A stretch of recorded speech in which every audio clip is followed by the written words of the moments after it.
তো ওই ভদ্রলোক এখন অফিস থেকে ফিরলো, তারপর অফিস থেকে ফিরে ওনাকে ভাড়া দিল। তারপর দেখা যাক কি হয়।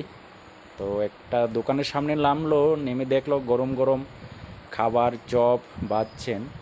তো এখন বাড়িতে ফোন লাগালো, ফোন করলো, ফোন করে মেয়েটাও বিরক্ত পেয়ে গেল এরকম কিপটামি স্বভাব দেখে। তো এখন ফোনটা রিসিভ করে কথা বলছে, তো ওনার বাবাই লাগে। তো বলছেন যে কি আনবে দোকান থেকে, 5 টাকার, ওনার বাবা বলছেন 5 টাকার চপ আনতে, সবজি চপ। তো মেয়েটা বলছে খাবে না, আর কি কি আছে দোকানে বলল। তারপর ওনাকে বললো 5 টাকার চপ খাবে, উনিও বলল খাবে না।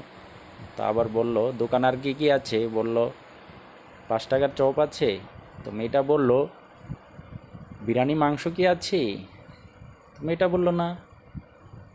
তো ঠিক আছে, লাগবে না, কিছু আনতে লাগবে না। তারপর মেয়েটা বলল কলেজের ফিস লাগবে 2000 টাকা।